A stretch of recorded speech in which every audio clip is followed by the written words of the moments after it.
오늘도 복된 주일을 맞았습니다. 하나님 앞에서 예배의 자리에서 또다시 여러분들을 만나게 돼서 참 기쁩니다. 여러분 옆에 계신 분들 한번 둘러보시고 한번 환영의 인사 한번 나눠보시겠어요?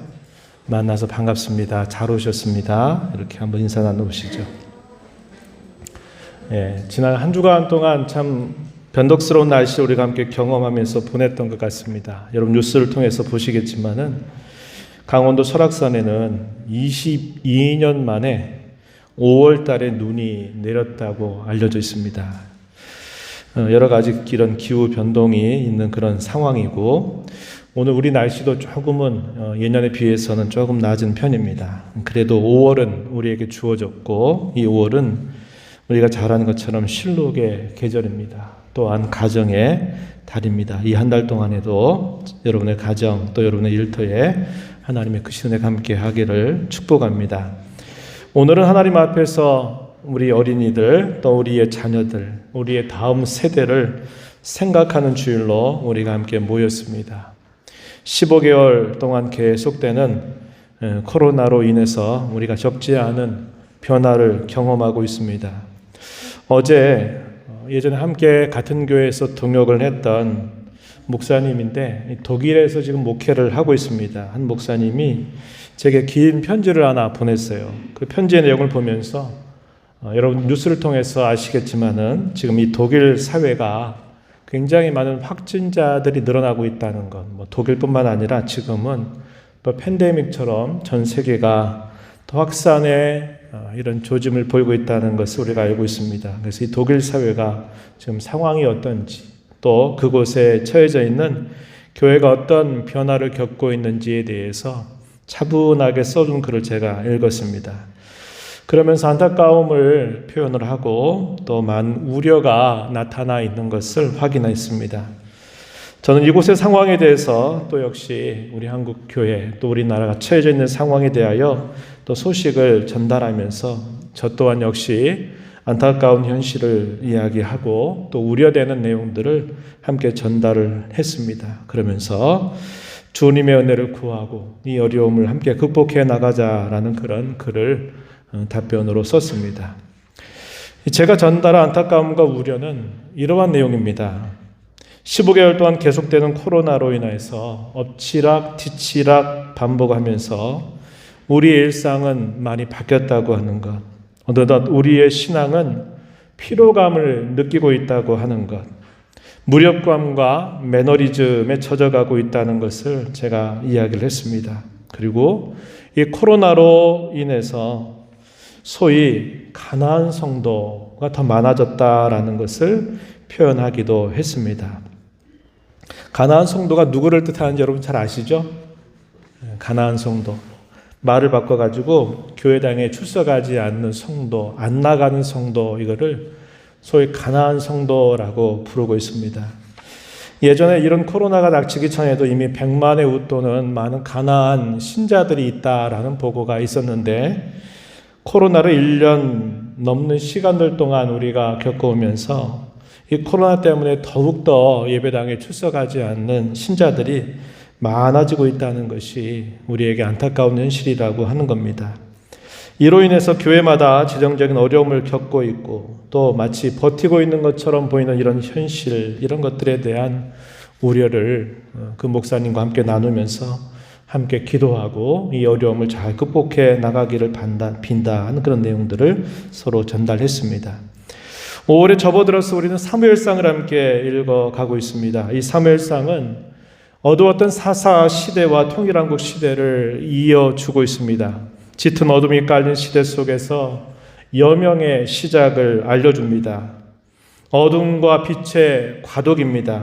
그것에 대한 단적인 예를 우리는 엘리를 통해서 그리고 사무엘을 통해서 살펴볼 수 있겠다고 하는 겁니다.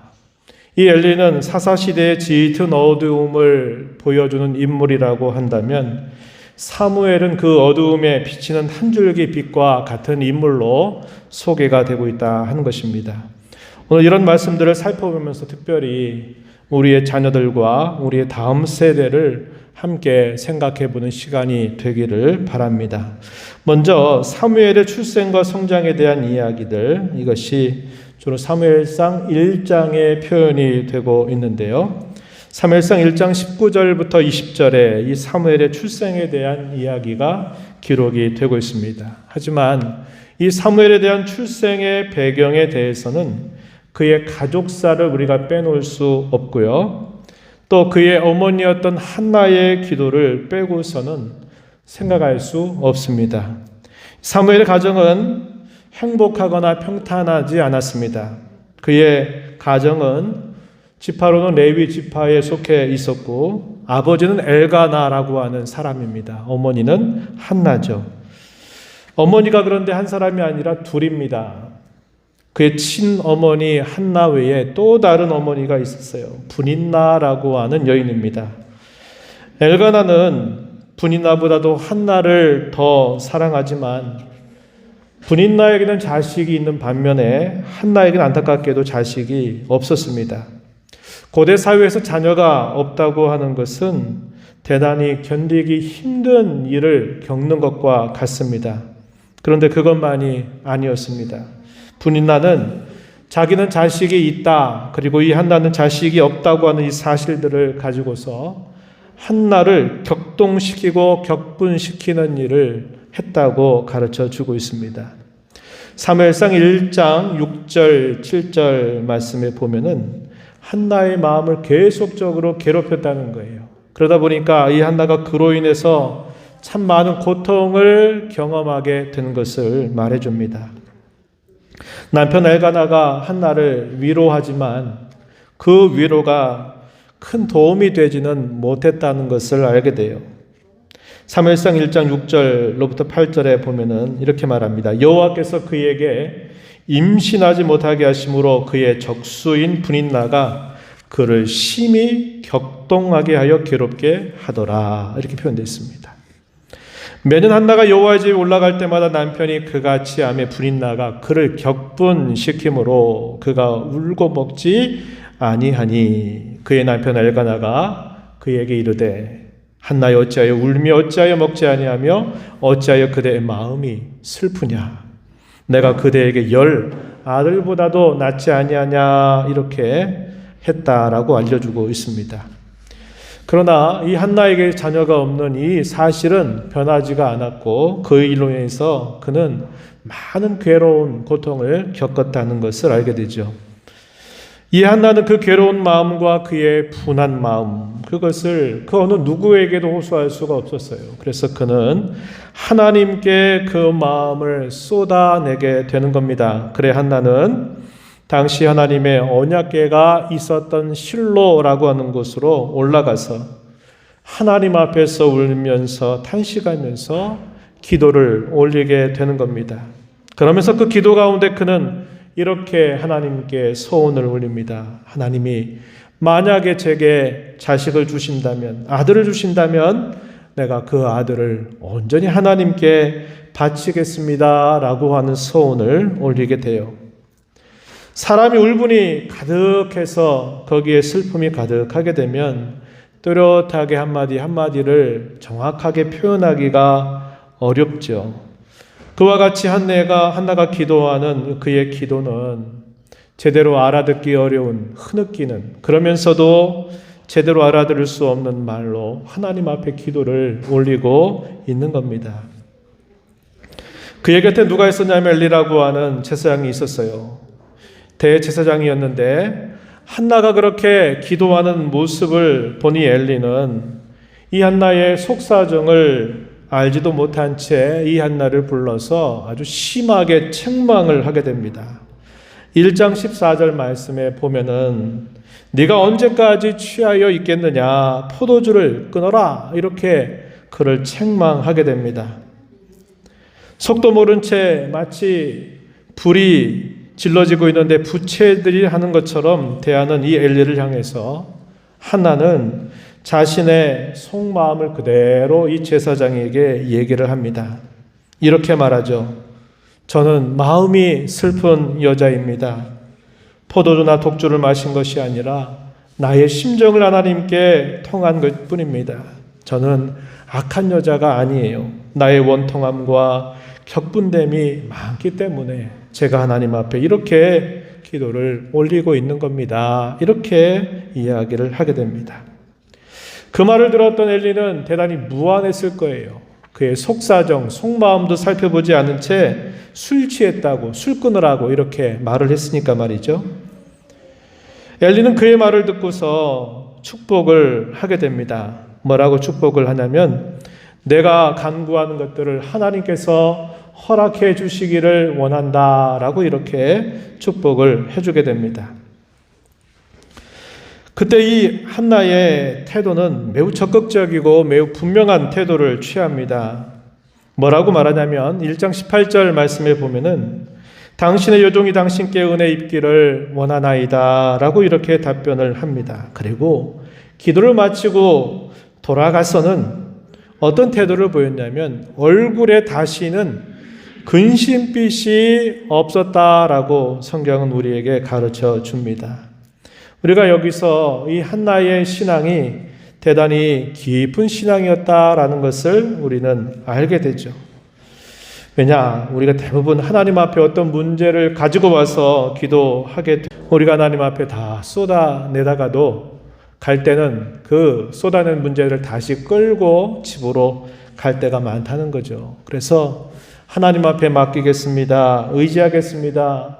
하나님이 도와주십시오라고 기도 올리고서는 또 막상 그 자리를 일어서게 되면 또 동일한 염려, 도밀한 금심 이런 것들을 가지고 늘 염려하고 근심하는 태도를 가지기 때문에 그렇습니다. 그런데 이 한나는 자기를 서운하게 했던 이 엘리의 말에 대해서 서운한 걸 말하는 게 아니라 이 엘리 제사장이 자신에게 축복했던 그 말을 굳게 믿고서는 다시는 근심빛을 취하지 않았다라고 이렇게 성경이 가르쳐 주고 있다는 것입니다.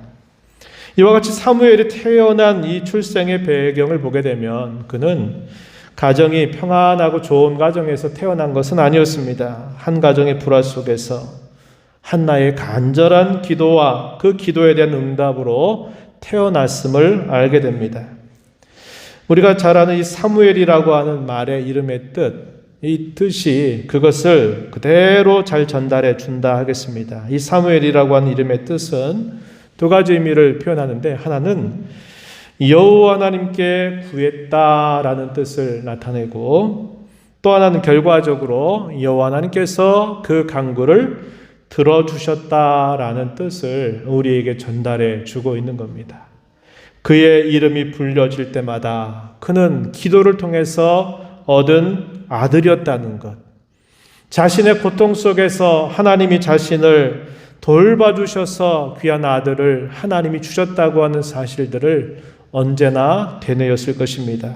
그리고 그는 어떻게 하느냐? 그가 하나님 앞에 소원했던 그 내용을 그대로 이행을 합니다. 젖을 뗄 때까지는 이 사무엘을 그의 품에 안고 젖을 먹이면서 그를 키우게 되지만 젖을 떼자마자 남편과 함께 이 사무엘을 데리고서 그는 실로로 올라갑니다. 그리고 그곳에서 하나님 앞에 제사를 드리면서 이 사무엘, 어린 사무엘을 엘리에게 맡기게 됩니다. 사무엘상 1장 26절 이하의 말씀에 이 한나는 엘리에게 이렇게 말씀을 드리면서 그 아들을 맡기게 돼요. 내 주여 당신의 사심으로 맹세하나이다. 나는 여기서 내 주 당신 곁에 서서 여호와께 기도하던 여자라. 이 아이를 위해 내가 기도하였더니 내가 구하여 기도한 바를 여호와께서 내게 허락하신지라. 그러므로 나도 그를 여호와께 드리되 그의 평생을 여호와께 드리나이다. 이렇게 고백을 하면서 그 사무엘을 엘리에게 맡기게 된 겁니다. 이 표현 가운데서 우리가 주목하게 되는 표현은 내가 구하여 기도한 바를 여호와께서 허락하셨다. 이게 사무엘이라고 하는 이름의 뜻이라 그랬죠. 한나는 하나님이 내게 기도를 들으시고 응답해 주셨으니 나도 하나님께 서원한 대로 약속한 대로 이 아들을 여호와께 드리되 평생을 하나님께 드리겠습니다. 이렇게 대답을 한 것입니다.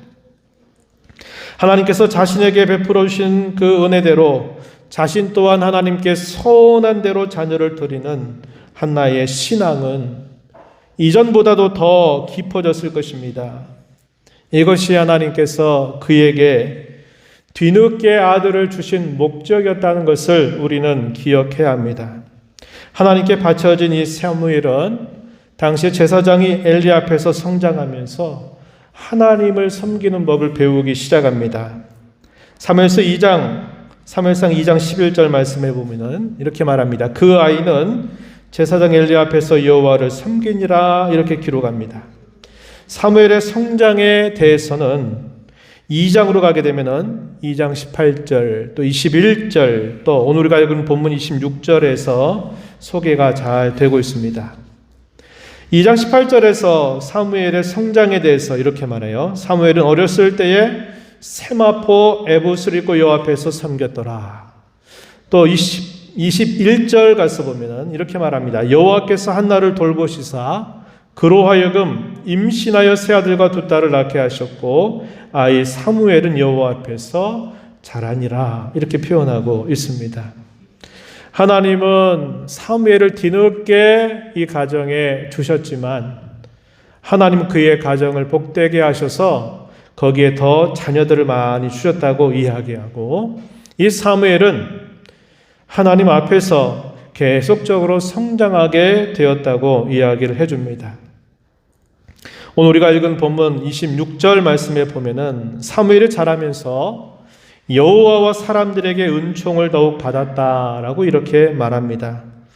사무엘상 3장에 보게 되면 이 사무엘은 어느 정도 때가 됐을 때 하나님의 음성을 직접적으로 듣게 됩니다. 이 내용이 3장 1절부터 14절까지 기록이 되고요. 마침내 이 사무엘은 자라서 이스라엘의 온 이스라엘의 선지자로 세워지게 됨을 우리에게 보여주고 있습니다. 사무엘상 3장 19절 말씀에 보면은 이렇게 말하죠. 사무엘이 자라매 여호와께서 그와 함께 계셔서 그의 말이 하나도 땅에 떨어지지 않게 하시니 단에서부터 부엘세바까지 온 이스라엘이 사무엘은 여호와의 선지자로 세우심을 입은 줄 알았다. 이렇게 말해주고 있습니다. 그는 충실한 제사장으로서 또 선지자로서 그의 사명을 감당하게 되면서 어두웠던 그 시대에 한 줄기 빛과 같은 매우 중요한 역할을 감당하게 된 것입니다. 그는 한 가정을 일으켜 세웠던 가정을 세운 사람, 가정의 문제를 해결한 사람일 뿐만 아니라 당시 이스라엘 전체가 놓여져 있었던 그 어두움 속에서 그를 빛으로 그 백성들을 빛으로 인도하는 중요한 역할을 맡게 되었음을 성경은 우리에게 보여주고 있다는 겁니다. 이제 우리는 엘리와 그의 가정에 대해서 함께 생각을 해보고자 합니다. 이 엘리와 가정에 대한 기록은 사무엘상 2장 12절부터 36절까지 소개가 되는데요. 문제는 이 엘리보다도 그 자녀들에게서 문제가 시작되고 있습니다. 하지만 그의 아버지였던 이 엘리의 태도를 보게 되면 그가 부모로서 더 큰 책임이 있었다라는 것을 알게 된다고 하는 겁니다. 그의 자녀들과 이 엘리의 태도에 대하여 하나님께서는 그 가정에 무서운 심판을 선언하시는 내용들이 주어지게 됩니다. 이 두 아들의 이름은 홈리와 비느하스입니다. 2장 34절 말씀에 보면은 그 이름이 소개가 돼요. 이들에 대해서 성경이 처음 소개하는 첫 소개 내용이 뭐냐면 2장 12절에 소개가 됩니다. 거기 보면은 이렇게 표현했어요. 행실이 나빠서 여호와를 알지 못한다라고 그들에 대하여 소개해 줍니다. 다르게 말하면 불량한 자식들이라고 이렇게 말하고 있는 표현이죠. 그들은 가정에서만이 아니라 하나님 앞에서 불량한 자식들이었다라고 소개를 해주고 있습니다. 이들의 문제점이 무엇이었는가를 우리가 몇 가지 찾아볼 수 있겠는데, 첫 번째 문제는 뭐냐면 하나님을 가까이 하는 직무를 그들이 맡고 있지만 하나님을 가까이 하지 않았다는 겁니다. 당시의 규례에 의하면은 아버지가 제사장이면 그 아들들은 자연스럽게 제사장의 직분을 계승했습니다. 존귀한 직분을 가지고 있다는 겁니다. 남다른 특권을 가지고 있었던 것입니다. 이 말을 우리가 오늘의 말을 생각해 보게 되면 하나님을 예배하는 것, 그것은 남다른 특권입니다. 우리에게 주어진 의무 혹은 책임이기 이전에 하나님을 예배할 수 있는 것은 오늘날 우리에게 주어진 남다른 특권이 아닐 수 없어요. 그런데 이 예배당에 나오지만 또 예배 자리에 있고 하지만은 하나님을 만나는 데는 아무런 관심을 갖지 않는 겁니다. 하나님을 인격적으로 만나지도 않았고 하나님을 두려워하지도 않는 자세를 말하고 있는 것입니다. 오늘날 우리가 생각해 보면 우리 자신도 이러한 위험 속에 빠지게 될 때가 참 많다는 것을 알게 되죠. 또 우리의 자녀들 또한 이러한 어려움에, 이러한 위험 속에 빠지게 되는 경우들도 우리는 많이 생각하게 되는 것입니다. 아무튼 이 엘리의 두 아들의 경우에는 남다른 특권을 받았고 그들이 맡은 그 직무 자체가 하나님을 가까이 해야만 되는 그런 직분을 그들이 가지고 있지만 그들은 실제적으로는 하나님을 가까이 하는 일에 전혀 관심을 기울이지 않았다는 것, 이것이 그들에게 있었던 아주 중요한 문제점이라고 하는 거죠. 두 번째는 뭐냐면 종교적인 악행을 끊임없이 범했다는 것이고, 또 하나는 도덕적인 악행까지도 그들이 저질렀다고 하는 부분입니다. 먼저 종교적인 악행에 대해서는 2장 13절 이하의 말씀에 보게 되면 어떤 일을 했냐면은 하나님 앞에 제사를 드리러 온 사람들이 그 제물을 바치고 난 그 제물 가운데서 제사장의 몫으로 주어지는 것이 있는데, 바치기도 전에 그 제물을 자기의 것으로 취하는 죄를 범했다고 하는 겁니다. 하나님께 드리는 제물을 먼저 착취하고 그것을 자기 사유화로 만드는 죄를 범했다는 것을 말해주고 있다는 겁니다. 또 17절 말씀에 가서 보면은 뭐라고 소개하냐면은 여호와 하나님 앞에 드리는 제사를 멸시했다라고 이렇게 말해주고 있습니다. 사무엘상 2장 17절 말씀을 한번 눈으로 한번 보시면 이렇게 소개하고 있습니다. 이 소년들의 죄가 여호와 앞에 심히 크면 그들이 여호와의 제사를 멸시함이었더라, 이렇게 말하고 있습니다. 이것은 그들이 범하는 그런 종교적인 아주 악한 죄라는 것을 말해주고 있어요. 그뿐만이 아니었습니다. 그들이 범하는 도덕적인 악행에 대해서도 오늘 우리가 읽은 본문 보게 되면은 소개가 됩니다. 우리가 읽은 본문 22절 말씀 보시면은 이렇게 말하죠. 회망문에서 수종드는 여인과 동침했다라고 말합니다. 여호와의 성막에서 성적인 범죄를 범한 것, 그리고 나서도 이런 파렴치한 범죄를 저지르고 나서도 그것을 하나님 앞에 회개할 줄 모르는 이들이었다고 이들에 대하여 이야기를 해주고 있다는 것이죠. 그래서 이들의 이러한 범죄하는 이런 일들이 엘리에게까지 이것이 알려지게 된 겁니다. 그랬을 때 이 엘리는 어떤 반응을 보이게 되느냐? 오늘 우리가 읽은 본문 23절로부터 25절 이하에 보게 되면 이 엘리의 반응을 단적으로 읽을 수 있다고 하는 겁니다. 한번 가서 눈으로 한번 보시면 이렇게 말하죠. 너희가 어찌하여 이런 일을 하느냐? 내가 너희의 악행을 이 모든 백성에게서 듣노라.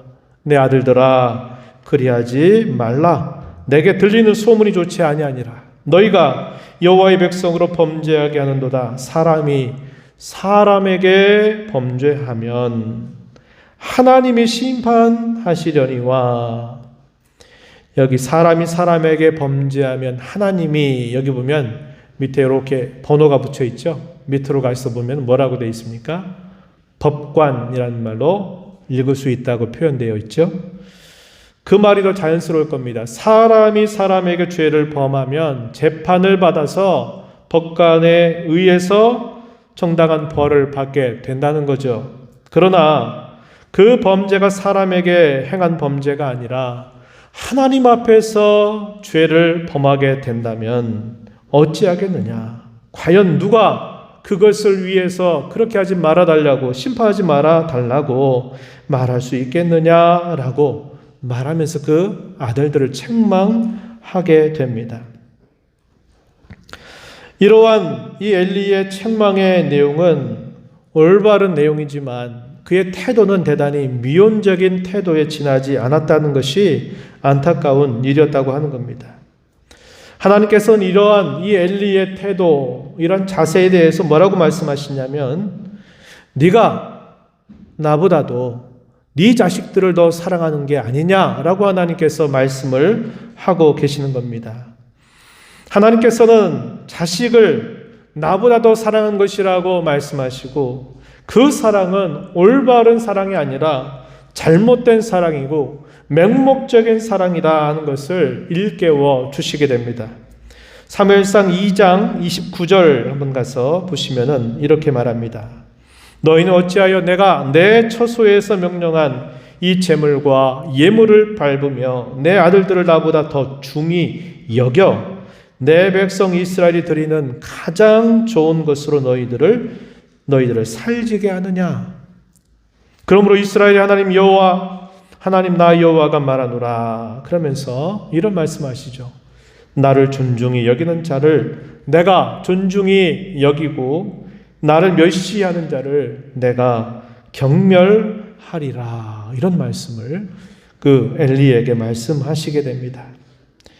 여호와 하나님 앞에 드리는 제사를 먼저 자기의 사유화로 만들고 그것을 갈취하고 그것을 빼앗고 또 성막 앞에서 그런 범죄를 자행하고 하나님 앞에 드리는 제사 예배를 멸시하는 그 태도에 대한 이 엘리의 반응은 네가 나보다도 더 자식을 사랑하는 것이 아니냐, 나보다도 네 자식을 더 중하게 여기고 있는 것이 아니냐라고 하나님께서 말씀을 하시면서 그들의 악행이 얼마나 하나님을 경멸하게 여기는 것이고 하나님을 멸시하는 것인가를 분명하게 지적하시게 됩니다.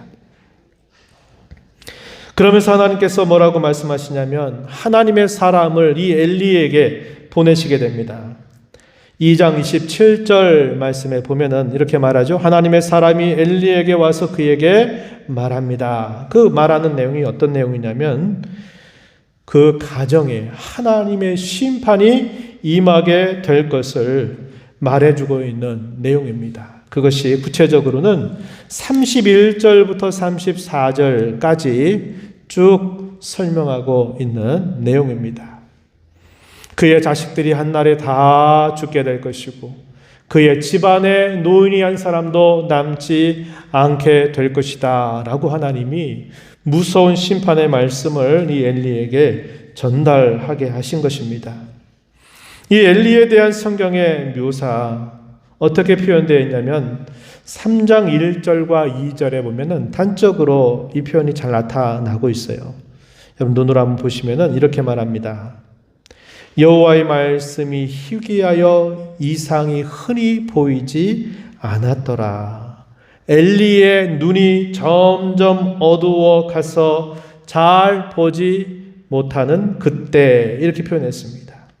그 사사 시대의 그 어두웠던 그 시대를 이 말씀에 표현하면서 엘리는 바로 그 시대의 단적인 인물이라고 하는 것을 이 말씀을 통해서 소개해주고 있다고 하는 것입니다. 우리는 오늘 이 말씀을 통해서 사무엘의 경우와 그리고 이 엘리와 그 자녀들에 대한 말씀들을 살펴보면서 얼마나 이것이 대조되고 있는 사실인가를 우리는 확인을 했습니다. 오늘 우리가 어린이, 우리의 다음 세대를 생각하는 주일을 맞으면서 저는 이 말씀을 통해서 오늘 앞선 세대, 기성세대가 우리의 다음 세대를 위해서 무엇을 해야 될까? 또 다음 세대로 서 있는 우리의 자녀들은 또 어떠한 자세를 가져야 될까 하는 것을 함께 나누면서 말씀을 맺고자 합니다. 잘 아는 것처럼 우리 대한민국은 인구 절벽의 위기 앞에 놓여 있습니다. 우리 대한민국의 출산율은 대단히 OECD 국가 가운데서 가장 낮은 수치를 기록하고 있다고 알려집니다. 청년들은 취업의 문제들, 그래서 결혼을 기피하는 이런 일들이 많아지게 되면서 우리의 다음 세대가 대단히 큰 위기 가운데 놓여 있다라고 이렇게 말하고, 이러한 사실들은 이제 우리가 눈에 보이는 이 교회의 현실로서도 이런 사실들이 많이 나타나고 있음을 알게 됩니다. 그런 와중에서 우리는 이 5월을 맞이하면서 또다시 우리의 가정, 우리의 자녀들, 우리의 부모를 생각하는 시간들을 갖고 있습니다. 성경은 가정이야말로 교회의 가장 중요한 기초가 됨을 우리에게 가르쳐주고 있고, 더 나아가서는 이 사회와 국가의 아주 중요한 기초가 됨을 우리에게 말해줍니다. 교회의 시작은 우리가 보이는 이런 예배당에 모이는 것으로 비로소 시작이 되는 게 아니라 우리의 가정에서부터 교회는 시작된다고 성경은 우리에게 말해주고 있습니다. 늘 우리에게 주어져 있는 크나큰 과제는 바로 이거죠. 내게 주어진 이 시대를 내가 믿음으로 살아가는 그 일에 있어서 우리가 늘 긴장하고 깨어 있어야 된다고 하는 것뿐만 아니라 우리가 우리의 다음 세대들 앞에서, 우리의 자녀들 앞에서 신앙을 이어가는 이 일들을 위해서 우리의 주어진 중요한 책임이 있다는 것을 우리가 늘 기억하며 살아야 한다고 하는 것입니다. 우리는 이 5월을 맞이하고 또다시 우리의 자녀들, 우리의 다음 세대를 생각하면서 우리의 자녀들에게 어떻게 하든지 우리의 신앙을 물려주는 그런 거룩한 책임을 다시 하나님 앞에 생각해야만 한다는 것이죠. 우리가 살펴본 것처럼 사무엘은 불화하고 고통스러운 가정에 해결자로 등장하고 그 어두운 시대를 밝혀주는 비추의 역할로 그를 감당하게 되지만, 엘리의 자녀들은 똑같은 시대를 살아가면서 남다른 특권을 받음에도 불구하고 이 제사장 집안의 패망자들로 나타나게 된 이 안타까운 사실을 우리가 함께 살펴보았습니다.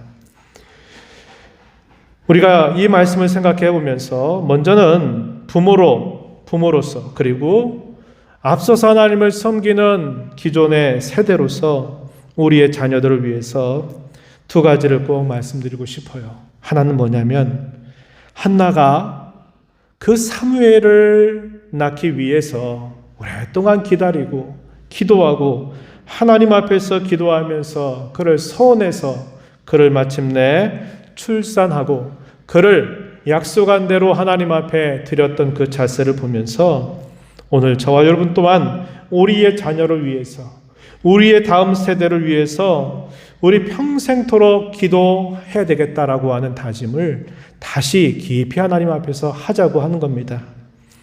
우리가 우리의 자녀를 위해서 기도하는 일들은 우리가 어느 정도 됐다라고 말할 수 없을 것입니다. 왜냐하면 우리가 이제까지 살아온 세대보다 앞으로 주어지게 될 시대는 더 많은 변화와 더 많은 어려움을 직면하게 될 것이기 때문에 그러한 것입니다.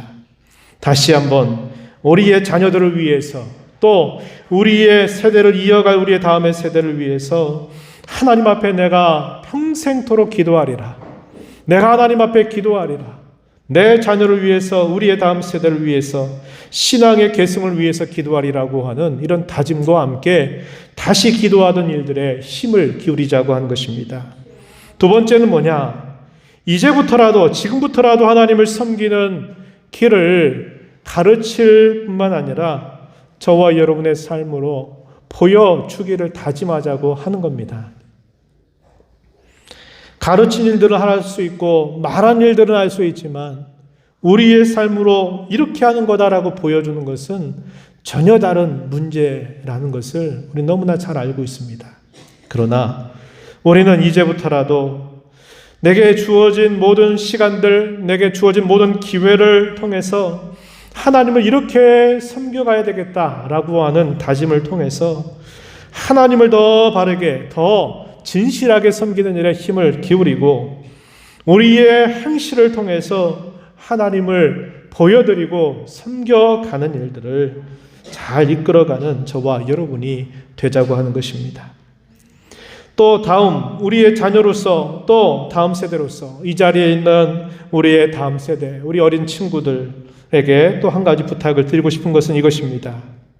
여러분이 자라오면서 여러분의 가정에 드려져 있었던 여러 형편들이 어떤 것인가를 한번 생각해 봤으면 좋겠어요.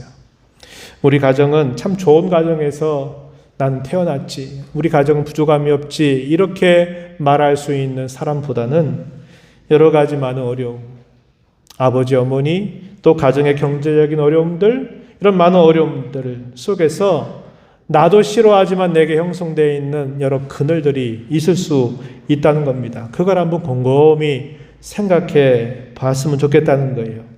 그리고 또 한 가지 생각할 게 있어요. 이스라엘의 왕조의 역사를 살펴보게 되면은 아버지는 하나님을 잘 섬겼는데 이상하게도 그 자녀들이 하나님을 완전히 떠나는 그런 악행을 범하면서 그 통치의 기간이 일순간에 끝나게 버리는 그런 일들도 있고, 또 반대로 아버지가 하나님을 그렇게 안 섬기고 나쁜 짓을 했는데도 자녀가 하나님을 잘 섬기는, 그래서 그 나라를 잘 이끌어갔던 그런 왕들도 있다고 하는 겁니다. 이 자리에 있는 우리 다음 세대들, 우리 어린 친구들, 여러분들은 여러분의 가정 속에서 어떤 좋지 않은 영향들이 있는가를 한번 생각해 보고, 그런 영향 때문에 나는 어쩔 수 없다 이런 생각을 하지 말고, 나라도 내 시대라도 마치 사무엘이 그 가정에서 모든 문제 해결자로 역할을 감당했던 것처럼 내 자신이 하나님 앞에서 내가 내 신앙을 잘 세워가겠다고 하는 이런 다짐을, 이런 소원을 가지고 하나님을 알아가게 되기를 바란다고 하는 겁니다. 여러분은 여러분 각자의 인생을 살아가야 될 책임을 가지고 있어요. 여러분의 인생은 하나님 앞에서 여러분들의 것입니다. 그런 생각을 갖고 내가 하나님을 사무엘처럼 잘 섬겨가겠다, 이러한 다짐을 갖고, 무엇보다도 내가 하나님을 인격적으로 하나님을 만나고 하나님을 알아가기를 힘써가는 우리의 자녀들, 다음 세대들이 되기를 진심으로 바랍니다. 하나님 아버지, 오늘 저희들이 엘리와 사무엘에 관한 말씀을 읽으면서 참 어두웠던 시대에 또 가정의 여러 불화와 어려움을 딛고서 사무엘은 그 시대를 밝히는 빛으로서 그 가정의 모든 어려운 일들을 극복하게 하는 사람으로서 자신의 생애를 살아가는 반면에 제사장의 남다른 특권을 가지고 하나님을 가까이 할 수 있는 직무를 가지지만 하나님은 제사를 멸시하고 온갖 도덕적이고 종교적인 악행을 범하면서 결국 패망하게 되었던 엘리의 두 아들의 모습을 살펴보았습니다.